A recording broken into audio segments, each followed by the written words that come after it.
नमस्कार, आप देख रहे हैं बिहार इन शॉर्ट्स। मैं आपके साथ प्रेमराज। बिहार में 2 सीटों पर उपचुनाव है और कल उसका वोटिंग भी होगा। पर आपको बताते चले कि जो तमाम राजनीतिक दल हैं उन्होंने दमखम दिखाया और तमाम जो राजनीतिक दल है वो जीत का दावा कर रहा है। उनका कहना है कि जीत हमारी तय है।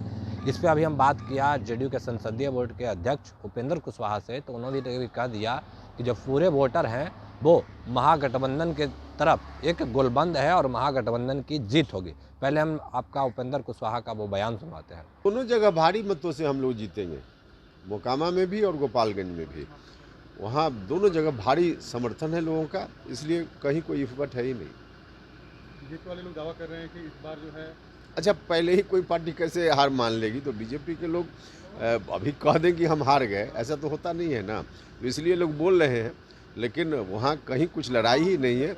महागठबंधन के पक्ष में ज़बरदस्त गोलबंदी है और दोनों जगह हमारे उम्मीदवार जीतेंगे। तो सुशील मोदी कह रहे हैं कि आज जल्द ही आरजेडी और जेडीयू का विलय हो जाएगा। कई जेडीयू के विधायक हमारे संपर्क में हैं, लगातार सुशील मोदी दावा कर रहे हैं, क्या लगता है? अच्छा, तो संपर्क में कोई है तो देर काहे किए हुए हैं?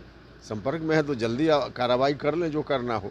देखिए, फालतू की बातें हैं, कहीं कोई मामला है ही नहीं, न संभव है। लेकिन अब कुछ भी बोल देना है, अब मीडिया में समाचार में सुर्खी में बने रहना है, तो इसलिए कुछ इस तरह का स्टेटमेंट दे देना है। फिर यात्रा की शुरुआत आप लोग कर रहे हैं? हाँ, कार्यक्रम तो निरंतर चल ही रहा है। हम गए थे शाहबाद के इलाके में और कल से फिर चंपारण के इलाके में प्रोग्राम है, तो सब जगह जा रहे हैं लोगों के बीच में। क्या बता रहे हैं, क्या मतलब कार्यक्रम? देखिए, भारतीय जनता पार्टी जिस तरह से समाज में नफरत फैलाकर अपने पक्ष में गोलबंदी चाहती है, इस प्रयास के खिलाफ हम लोगों के बीच जाकर कह रहे हैं कि माननीय मुख्यमंत्री जी ने इतना अच्छा वातावरण बिहार में बनाया है, सद्भाव पूरे बिहार में बहुत अच्छे तरीके से चल रही है।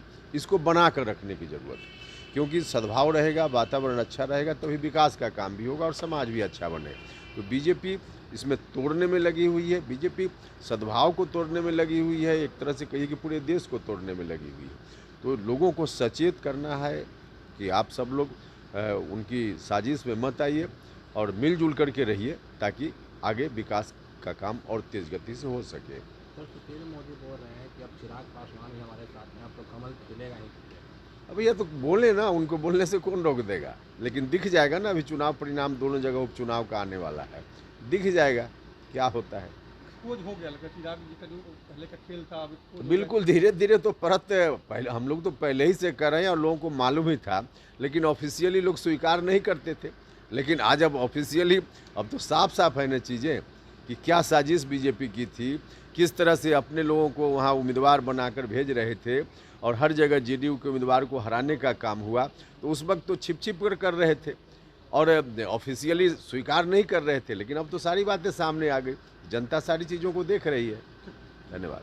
तो जैसा कि देखा, उपेंद्र कुशवाहा का साफ तौर पे कहना है कि जो पूरे वोटर हैं वो एक गोलबंद है। और पर चिराग जिस तरीके से विधानसभा के चुनाव के दौरान भी बीजेपी के समर्थन में और जेडीयू के अगेंस्ट में अपने प्रत्याशी खड़ा किया था, उसको लेकर भी साफ कर दिया कि जो चिराग पासवान हैं वो 2020 से ही बीजेपी के लिए काम कर रहे हैं, जेडीयू को नुकसान पहुंचा रहे थे। अब तो ये आधिकारिक तौर पर भी लोग देख सकते हैं। बाकी की तमाम खबरों के लिए बने रहे बिहार इन शॉर्ट के साथ। बिहार इन शॉर्ट को सब्सक्राइब नहीं किया, सब्सक्राइब कीजिए। हमारे फेसबुक पेज को लाइक करना बिल्कुल न भूलें। धन्यवाद।